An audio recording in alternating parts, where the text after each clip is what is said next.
مجھے یاد ہے کہ ضیاء دور میں ٹیلی ویژن کے کسی پروگرام میں مختلف دانشوروں کو اکٹھا کر تحریک پاکستان پہ بحث کروائی جاتی، جس میں اس بات کو خصوصی اہمیت دی جاتی کہ پاکستان بنانے والوں میں ایک ایسی جماعت کا بھی بڑا اہم کردار رہا ہے جن کے اہم کردار کو ان کے مذہبی عقائد کی وجہ سے نظر انداز کر دیا گیا ہوا ہے۔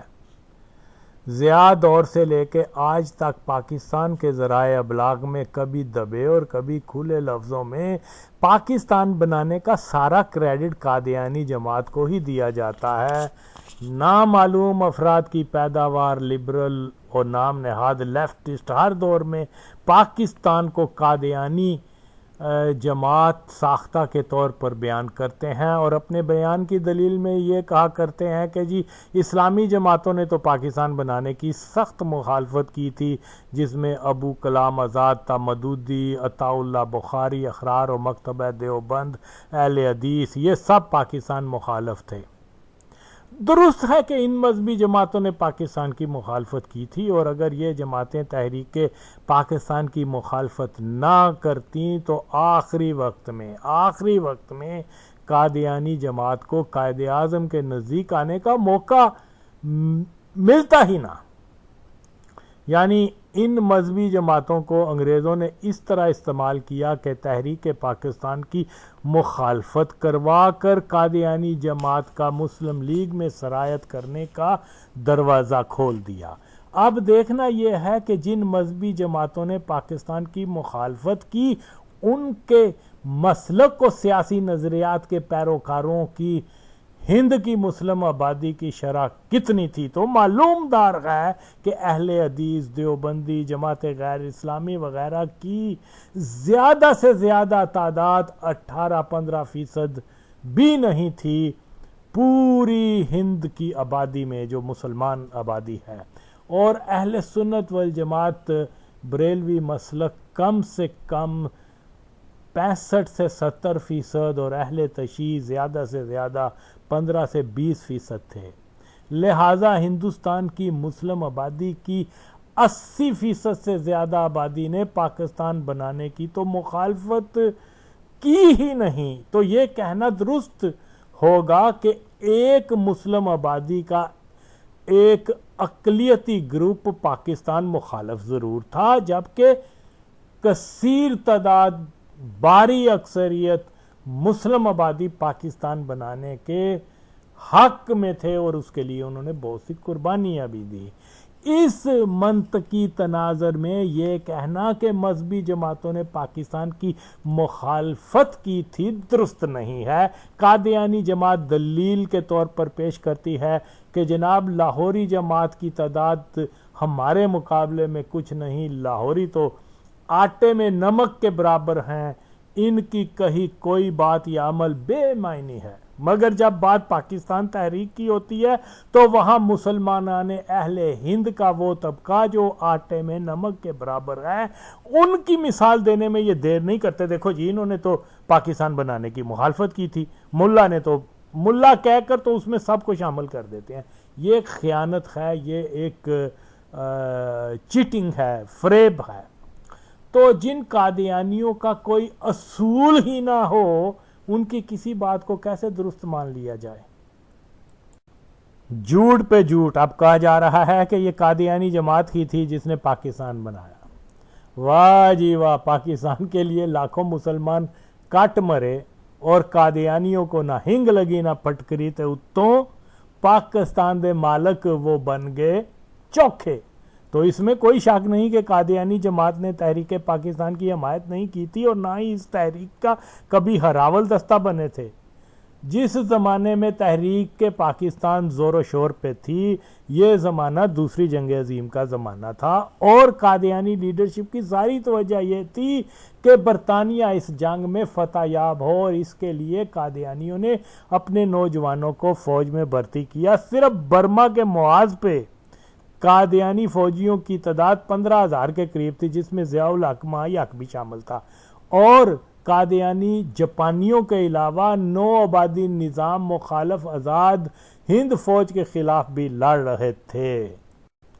جبکہ مسلمان اس اہم وقت میں تحریک پاکستان کے لیے سرگرم عمل تھے۔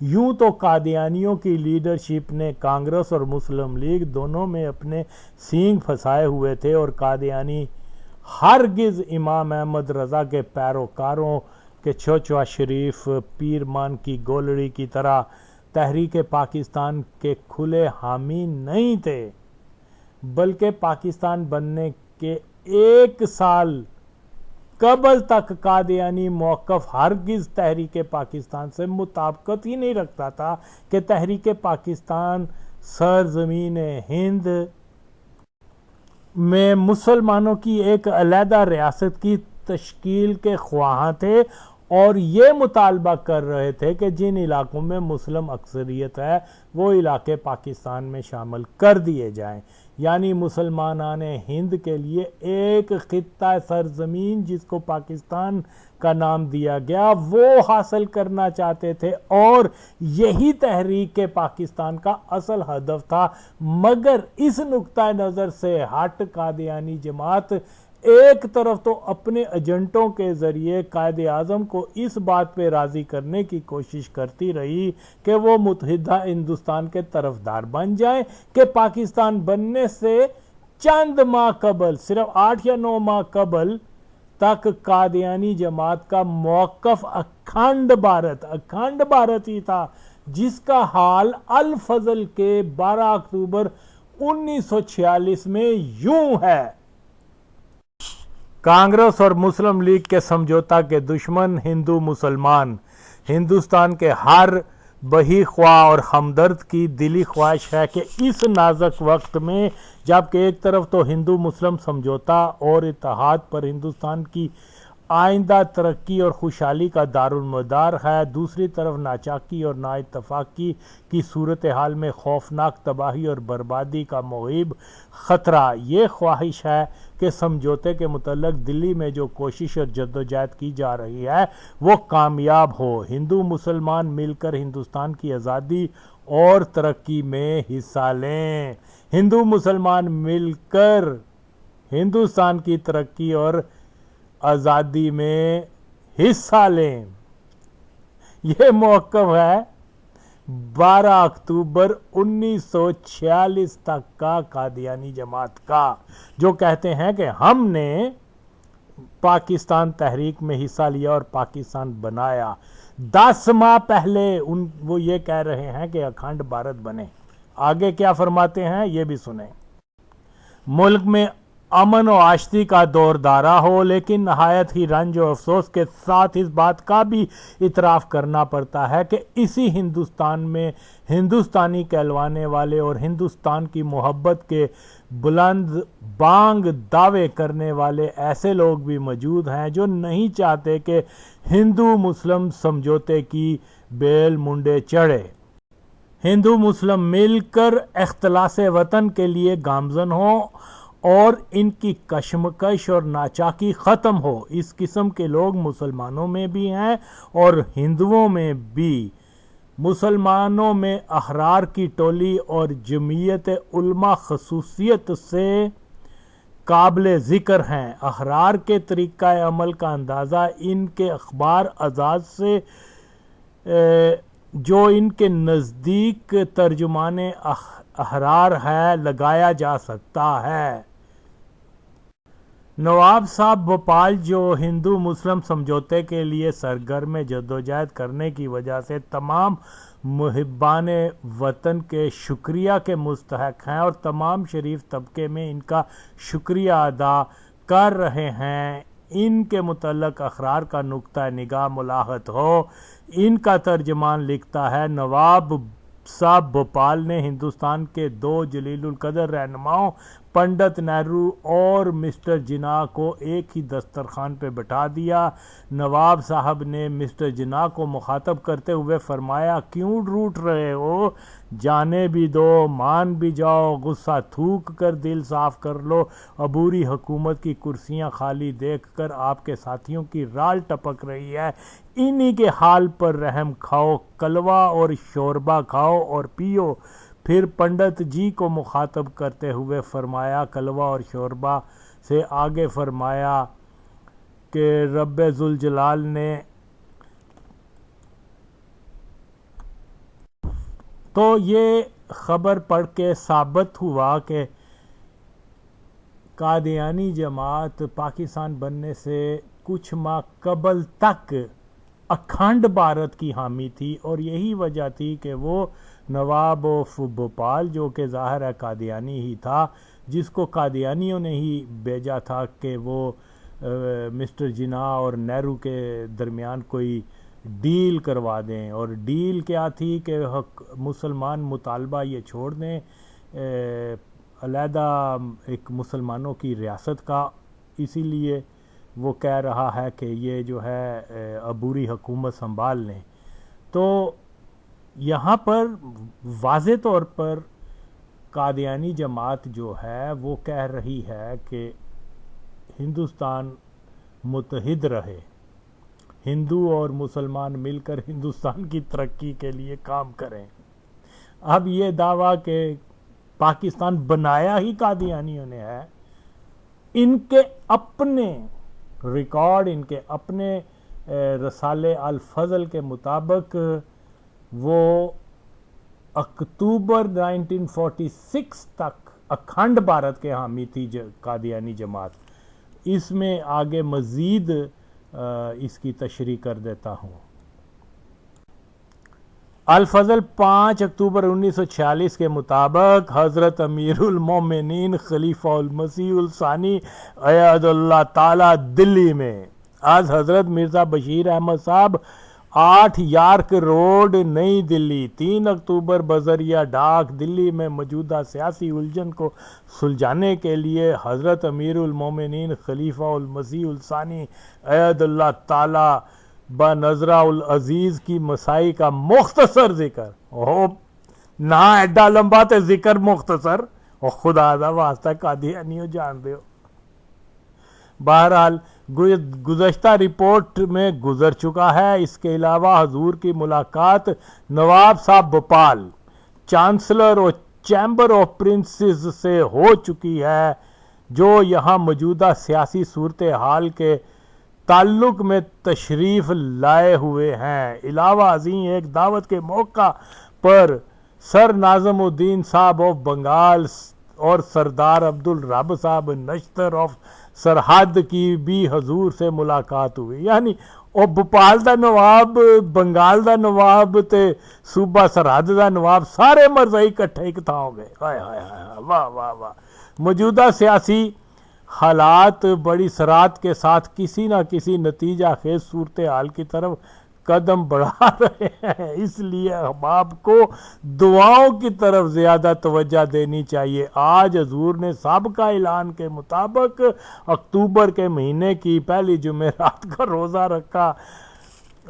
ہز ہائینس سر آغا خان صاحب نے یورپ سے بذریعہ تار حضور کی موجودہ مسائی کے ساتھ ہمدردی اور اتحاد کا اظہار کیا ہے۔ تو یہ صاف ظاہر ہو رہا ہے کہ جو 12 اکتوبر کی رپورٹ نواب آف بھوپال جو جا کے قائد اعظم اور نہرو کے درمیان برج بن رہا تھا، اس کو مرزائیوں نے بھیجا کہ جاؤ کسی طرح سے اکھنڈ بھارت کے اوپر قائد اعظم کو راضی کروا دو۔ اور یہ کہاں سے دعویٰ کرتے ہیں کہ ہم نے پاکستان بنایا؟ ہوئے 8-9 مہینے پہلے تے تسی اکھنڈ بھارت دے ہستے زور لا رہے سو، اور شرم کرو اینا جھوٹ، اور وہ بھی تمہاری اپنی بکس اور رسائل سے میں نے تمہیں بے نقاب کیا ہے۔ کوئی اپنی طرف سے تو ایک لفظ بھی نہیں میں نے کہا، اگرچہ بہت کچھ کہنا چاہیے۔ اکتوبر 1946 کے الفضل میں ہی ایک خبر یہ نظر سے گزری کہ قادیانی خلیفہ کوئی کسی جگہ پر سٹیٹمنٹ کوئی دے رہا ہے، تو سوال ہوا حقیقی پاکستان کیا ہے؟ کسی نے سوال کیا کہ حقیقی مرزا قادیانی کے بیٹے سے سوال کیا گیا کہ حقیقی پاکستانی کیا ہے؟ ایک غیر احمدی دوست نے کہا پاکستان ہمارا کم از کم مطالبہ ہے، ہمیں تو سارا ہی ہندوستان ملنا چاہیے، اگر یہ نہیں تو پاکستان ضرور ملنا چاہیے، کیونکہ یہ ہمارا کم سے کم مطالبہ ہے۔ اس کے بارے میں آپ کی ذاتی رائے کیا ہے؟ یعنی یہ سوال پوچھا گیا مرزا بشیر الدین سے، ایک غیر احمدی نے پوچھا، جس کے جواب میں مرزے کے بیٹے نے کہا ہم تو پاکستان اس کو سمجھتے ہیں کہ سب لوگوں کو مسلمان کیا جائے۔ اب سب لوگوں کو مسلمان کیے جانے کا مطلب قادیانی بنایا جائے۔ اگر بالفرض میں بادشاہ بن جاؤں اور باقی سب لوگ ہندو ہوں تو پاکستان ہم کو کیا فائدہ دے سکتا ہے؟ بس ہم تو یہ چاہتے ہیں کہ ہندوستان ہی نہیں بلکہ ساری دنیا پاکستان بن جائے، ان معنوں میں کہ سارے کے سارے لوگ مسلمان ہو جائیں۔ تو واضح طور پر مرزے کا بیٹا کہہ رہا ہے کہ ہمیں پاکستان نے کیا دینا ہے، اس سے ہمیں کیا غرض لینی دینی، اصل مسئلہ تو یہ ہے کہ ساری دنیا کے لوگ قادیانی ہو جائیں۔ تو یہاں کہاں جناب وہ پاکستان کی تحریک کی حمایت کر رہا ہے؟ ایک سمپل سیاسی جواب، سوال کے جواب میں وہ کیا بکواس کر رہا ہے کہ ساری دنیا قادیانی بن جائے۔ لا حول ولا بھائی، بات یہاں تحریک پاکستان کی ہو رہی ہے، جو آپ دعویٰ کرتے ہیں کہ ہم لوگ پاکستان بنانے والے ہیں، قادیانی جماعت نے پاکستان بنایا، اس کے لیے قربانیاں دی، اس کے لیے یہ کیا، وہ سب جھوٹ۔ اور 8-9 مہینے پہلے تک تمہارا جو خلیفہ ہے وہ اکھنڈ بھارت کی کوشش کرتا رہا، پھر اس کے بعد وہ کہہ رہا ہے کہ ہم تو پاکستان اس کو سمجھتے ہیں کہ سب لوگوں کو مسلمان کیا جائے، یعنی پاکستان اس خطے کو سمجھتے ہیں جہاں ساری عوام جو ہے وہ قادیانی مذہب میں شامل ہو جائے۔ کیا یہ تحریک پاکستان تھی؟ شرم کرو، تم نے کہاں پاکستان بنایا؟ تاریخ کی سچائی تو بہت مختلف ہے تمہاری سٹیٹمنٹ سے۔ شرم کرو، کوئی جھوٹ بولنا بند کرو۔ نہ تم پاکستان، ہاں ایک کریڈٹ تمہیں ضرور جاتا ہے کہ پاکستان بنانے میں تم لوگوں کا بالکل ہاتھ نہیں، لیکن پاکستان پہ قبضے میں تم لوگوں کا بہت پکا کام ہے، اور 1947 سے لے کے آج تک پاکستان کے ہر ادارے کے سیاہ سفید کے مالک تم لوگ ہو، حتیٰ کہ تمہارا مذہبی امور کا جو وزیر جو ہے وہ بھی قادیانی، وہ کیا تمہارے وہ ضیاء الحق کا بیٹا اعجاز الحق۔ تو پھر بھی تم یہ شکوہ کرتے ہو کہ ہمیں پاکستان میں کوئی نمائندگی نہیں ملی، ہمیں پاکستان میں ایکسپلائٹیشن اور کیا استحصال سے گزرنا پڑا ہے۔ جھوٹ بولتے ہو۔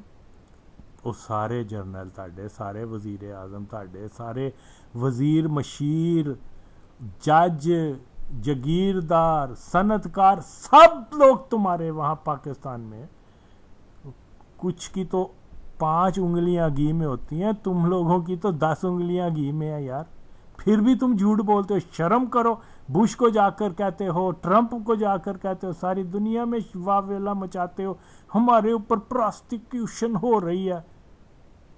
کوئی سمجھنے والا سمجھے کہ شاید کوئی پاکستان میں ان کو کچھ اور ہو رہا ہے۔ خیر، تو بابا ایسے نہیں، آپ لوگ جھوٹ بولتے ہو، منافق ہو۔ سچائی، یہ اسلام آباد چلے جو سارے بڑے بڑے بنگلے ان لوگوں کے، لاہور کی وہ جو پورش ایریاز ہیں سب کوٹھیاں ان کی، سارے کاروبار ان کے، کمال ہو گیا باپ، سب سے بڑی۔ اور یہ ٹھیک ہے آپ مولویوں کو پیسے دیتے ہیں، وہ آپ کو، اور آپ کا اور مولویوں کا یہ رابطہ ہے، یہ چکر ہے کہ وہ صرف آپ کو کافر کہتے جائیں، باقی کسی طرف نہ جائیں۔ تو بہت اچھا ہے، تم نے خوب پھول بنا لیا لوگوں کو، اب تمہارا پھول زیادہ دیر چلے گا نہیں۔ تمہارا کیا، تم لوگ تو خور مسلمان ہی نہیں ہو، یہ جو اپنے ماسک لگائے ہوئے ہیں ان ناپاک مولویوں نے، دین فروشوں نے، یہ جو ہیں یہ اگر صحیح ہوتے تو کبھی بھی تم لوگ پاکستان کو اپنی ریاست بنا ہی نہیں سکتے تھے، ان مولوی بغیرتوں کی غداری کی وجہ سے۔ اور پھر تم پبلک میں آ کے ان مولویوں کو گالیاں دیتے ہو؟ کچھ شرم کرو. تمہارا سب سے بڑا اتحادی مولوی اور اس کے ساتھ لبرل اور لیفٹ اور سارے یہ ایک ہی ہیں، ورنہ کہاں آپ پاکستان کے مالک بن سکتے تھے. اسی ضمن ایک 25 اکتوبر 1946 الفضل میں ایک نظم دل ہے پاکستان، وہ ترجمانی کر رہا ہے قادیانی جماعت کی. کوئی تنویر نامی قادیانی کوئی شاعر ہے، وہ لکھتا ہے پاکستان بنانے والے دل کو پاکستان بنا لے، یعنی سرزمین نہ لے لو، دل کو پاکستان بنا لو. پاک پاک ستان ستان، یعنی دل کو صاف کر لو، پاکستان نہ بناؤ، یہ کہہ رہا ہے. اے بھولے انسان، اے بھولا انسان کون ہے پاجی؟ ذرا دسو. اور قائد اعظم نو کہہ رہے ہیں اے بھولے انسان. اے کس طرح کہندے نے جی اسی تحریک پاکستان اور قائد اعظم دے نال ساں؟ اور قائد اعظم کو تو بھولا انسان کہہ رہے ہیں یار، یہ منافقت کی حد ہے. خیر، آگے لکھتا ہے دل ہے پاکستان، پاکستان تمام زمین ہے، ہند نہیں ہے، سندھ نہیں ہے، چین ہے نہ جاپان، دل ہے پاکستان. کیا متھرا کیا مدینہ، دل کو جب تسکین ملی نہ. کچا ہے ایمان، دل ہے پاکستان.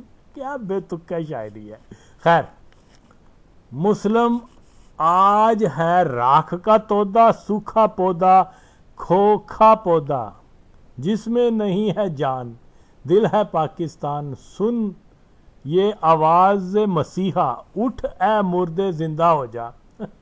کمالی، یہ تحریک پاکستان کی حمایت کرنے والے کہہ رہے ہیں جی. واہ جی واہ. حشر کا ہے میدان، دل ہے پاکستان. نسل و وطن سب بت ہیں پیارے، مومن ہے تو توڑ دے سارے. یعنی وطن بنان دی کوئی ضرورت نہیں، نسل کی کوئی ضرورت نہیں ہے، یہ سارے بت ہیں، ان کو توڑ دو. ظاہر ہے جی ان کو توڑ دو. وطن کو ایک بت قرار دے دیا، اس کی کوئی ضرورت نہیں ہے، تو اس کی ضرورت نہیں ہے تو اس کا ایٹومیٹکلی مطلب تو پھر وہ اکھنڈ بھارت ہے. اور یہ دعویٰ کرتے ہیں جی ہم نے پاکستان کے لیے قربانیاں دی ہیں. اور 8-9 مہینے پہلے تو تسی اکھنڈ بھارت دی گل کر رہے ہو. بے شرمو شرم کرو. یہ دعویٰ غلط دعویٰ، تمہاری اپنی بکس سے اور تمہارے اپنے جو رسائل ہیں، تمہارے اپنے شاعر، تمہارے اپنے لوگ، وہ تو نفی کر رہے ہیں. کب نفی کر رہے ہیں؟ پاکستان بننے سے کچھ عرصہ پہلے. اور تم کب تھے بھی پاکستان کے ساتھ؟ ہرگز نہیں تھے. یہ تو منافقت ہے. یہ دلائل ہیں کہ آپ لوگ پاکستان کو آپ نے نہیں بنایا اور نہ ہی آپ اس کے بنانے کے حمایت میں تھے. اس کے علاوہ قادیانی جماعت نے 1946 کے صوبائی انتخابات میں مسلم لیگ کے امیدواروں کے خلاف اپنے قادیانی امیدوار تک کھڑے کیے اور قادیانی ووٹرز کو مسلم لیگ کی بجائے قادیانی جماعت کے امیدواروں کو ووٹ دینے کا پابند کیا تھا. مرزئی جماعت کے فتح محمد سیال، پیر اکبر علی، میجر راجہ، عبداللہ خان وغیرہ مسلم لیگ امیدواروں کے خلاف انتخابات میں انہوں نے حصہ لیا تھا. اور یہ بھی ایک کھلی حقیقت ہے کہ انگریزوں کو اپنی عورتیں سپلائی کرنے والے یونینسٹ پارٹی کے رہنما جو پاکستان کے سخت مخالف تھے، یہ کنجر بھی مرزئی مذہب کے ماننے والے تھے. کیا خضر یاد، ٹوانا، نون یا دولتانہ، یہ سب کے سب مرزا کو نبی ماننے والے مرتد تھے. تو یہ کیسے مانا جا سکتا ہے کہ قادیانیوں نے پاکستان بنایا یا پاکستان کے حامی تھے؟ قادیانی جماعت والے کہتے ہیں کہ جی ابو کلام آزاد، مودودی وغیرہ نے پاکستان کی مخالفت کی. تو جناب ابو کلام آزاد تو خود ایک چھپا مرزئی تھا، اور یہ وہی مودودی تھا جس نے لاہوری قادیانیوں کو اہل اسلام کہہ کر خود کافر ہوا اور 7 ستمبر 1974 کے قادیانیوں کو کافر قرار دینے کے اہم فیصلے کو جلد بازی میں عجلت میں کیا فیصلہ قرار دے. اس فیصلے کی اس نے مخالفت کی تھی. تو اسی طرح سے بہت سے پردہ نشینوں کے نام ہیں جو اتوں مرزئی مخالف وچوں مرزئیوں کے ساتھ ملے ہوئے تھے. آج مرزائی کہتے ہیں کہ جی وہ ہمارے مخالف تھے. یہ سارا ایک جھوٹ اور فریب، اس کے علاوہ اور کچھ نہیں.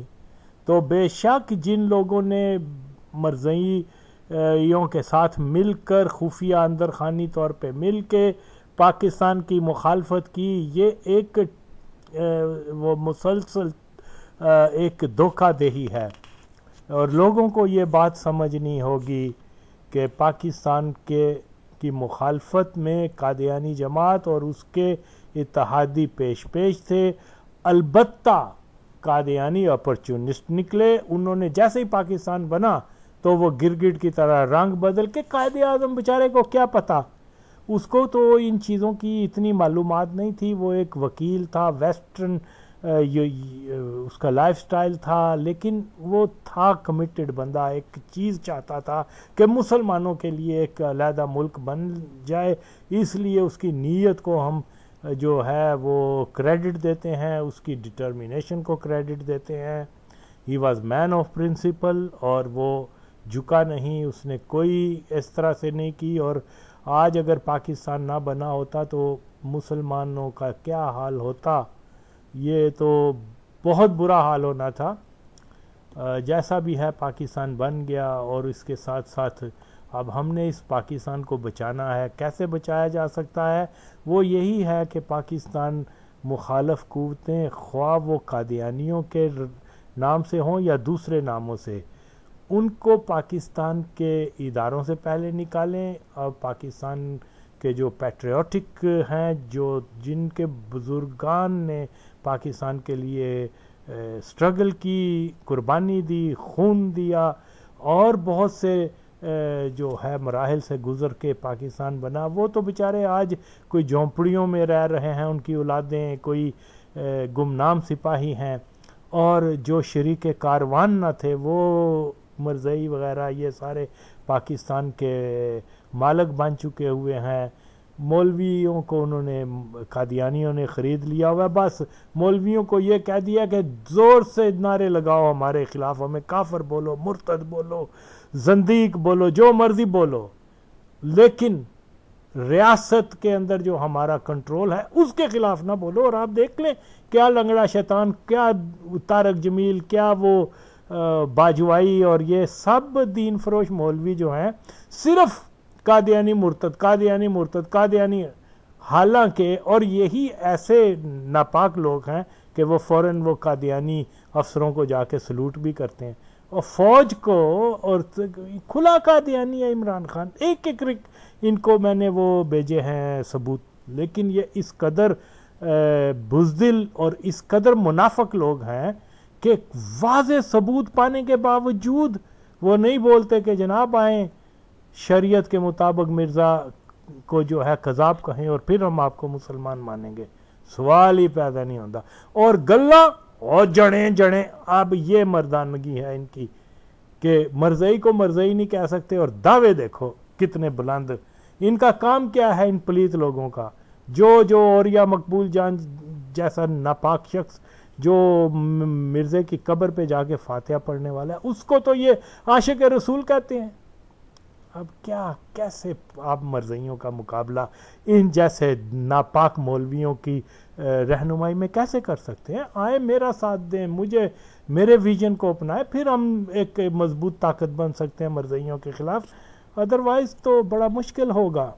پاکستان زندہ باد. ہاں، اس ویڈیو کے آخر میں ابوالکلام آزاد نے مرزائیوں کے بارے میں مرزا قادیانی کے بارے میں جو کچھ کہا، اس مردود کو مسلمان اس کے بعد کہیں نہیں جا سکتا. سن لے یہ مرزائی مولوی کیا کہہ رہا ہے. اس کی وہ جو ان کا اخبار تھا اس کے کی پڑھ رہا ہے. وکیل اخبار تھا اس کا، ابوالکلام آزاد کا، جو اس نے آرٹیکل لکھا ہے مرزا قادیانی کی موت کے اوپر. اس کے بعد اس کو جو مولانا آزاد کو کوئی مسلمان کہے گا تو وہ خود کافر ہو جائے گا. پاکستان زندہ باد. مرزائی ہٹاؤ تحریک. 30 مئی 1908 کا وکیل ہے جس وقت کے مولانا ابوالکلام آزاد صاحب ادارت کر رہے تھے. مولانا نے خود لکھا ہے کہ میں اس وقت تک اس اخبار کا ایڈیٹر رہا جب تک کہ میرے والد فوت نہیں ہوئے. اور وہ اگست میں فوت ہوئے. اور یہ 30 مئی 1908 کا آپ کا اداریہ ہے. ایک اس سے پہلے کا بھی ہے لیکن میں اصل آپ کو سامنے رکھ رہا ہوں. اس میں فرماتے ہیں کہ اگرچہ لمبی عبارت ہے, میں اس میں سے ایک ساتھ یہ حضرت مسیح علیہ السلام کی وفات کے بعد وفات پر مولانا ابوالکلام آزاد صاحب نے جو دوسرا شجرہ لکھا تھا اس کی عبارت میں پڑھ کے سنا رہا ہوں, اصل میرے پاس محفوظ ہے. اس کا عنوان ہے مرزا غلام احمد مرحوم. لکھتے ہیں کہ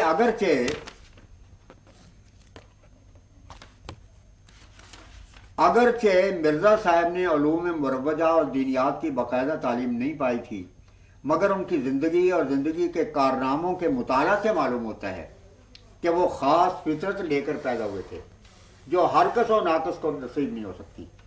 انہوں نے اپنے مطالعہ اور فطرت سلیم کی مدد سے مذہبی لٹریچر پر کافی عبور حاصل کیا. 1867 کے قریب جبکہ ان کی عمر 35-36 سال کی تھی, ہم انہیں ایک غیر معمولی مذہبی جوش میں سرشار پاتے ہیں. وہ ایک سچے اور پاک باز مسلمان کی طرح زندگی بسر کرتا ہے. اس کا دل دنیاوی کشوں سے غیر متاثر ہے. وہ خلوت میں انجمن اور انجمن میں خلوت کا لطف اٹھانے کی کوشش میں مصروف ہے. ہم اسے بے چین پاتے ہیں اور ایسا معلوم ہوتا ہے کہ وہ کسی ایسی کھوئی ہوئی چیز کی تلاش میں ہے جس کا پتہ فانی دنیا میں نہیں ملتا.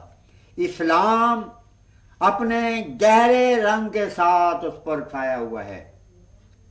کبھی وہ آریوں سے مباحثہ کرتا ہے, کبھی حمایت اور حمیت اسلام میں کتابیں لکھتا ہے.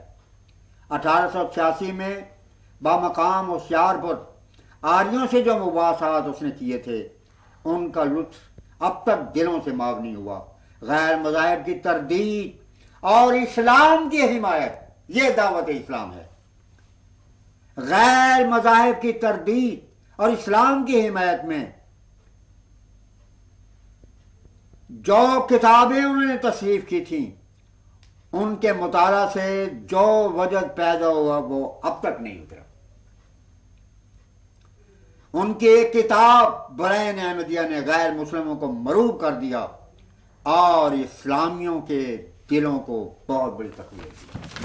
اور یہ حضرت مسیح علیہ السلام کی وفات کے بعد ہے جبکہ حضور کی ساری کتابیں جو ہیں وہ چھپ چکی تھیں اور حضور کے سارے عقائد سامنے آ چکے تھے. آزاد تو ہم اثر تھے, قادیان میں بھی گئے, حضرت مسیح موسم کی خدمت میں بھی پہنچے. کہتے ہیں مولانا کہ ان کی ایک کتاب برائن احمدیہ نے غیر مسلموں کو مروب کر دیا اور اسلامیوں کے دل بڑھا دیے اور مذہب کی پیاری تصویر کو ان آلائشوں اور گرد و غبار سے صاف کر کے دنیا کے سامنے پیش کیا جو مجاہیل کی تمام پرستیوں اور فطری کمزوریوں پر سے چھا چکے تھے. غرض کے اس تصنیف نے, یعنی برائن احمدیہ نے, اس تصنیف نے کم از کم ہندوستان کے مذہبی دنیا میں ایک گونج پیدا کر دی. کتنا زبردست خراج تحسین ہے. اور یہ ایک شاہد ناطق کی حیثیت ہے کیونکہ ان کے زمانے میں یہ ساری بات ہوئی. آج کا ملا کیا جان سکتا ہے. اس تصنیف نے کم از کم ہندوستان کے مذہبی دنیا میں ایک گونج پیدا کر دی جس کی صدا بازگشت ہمارے کانوں میں اب تک آ رہی ہے. یہ کون فرماتے ہیں؟ مولانا ابوالکلام صاحب آزاد. گو بعض بزرگان اسلام اب برائن احمدیہ کے برا ہونے کا فیصلہ دے دیں. یہ بعض اس وجہ سے کہ اس میں مرزا صاحب نے اپنی نسبت بہت سی پیشگوئیاں کی تھیں اور بطور حفظ تقدم اپنے آئندہ دعاوی کے متعلق بہت کچھ مسالہ فراہم کر لیا تھا. ان کی ذاتی رائے ہے. لیکن اس کے بہترین فیصلے کا وقت 1880 تھا جبکہ یہ کتاب شائع ہوئی. مگر اس وقت مسلمان بالاتفاق مرزا صاحب کے حق میں فیصلہ کر چکے تھے. یہ فیصلہ تھا مسلمانوں نے ان کا. آگے لکھتے ہیں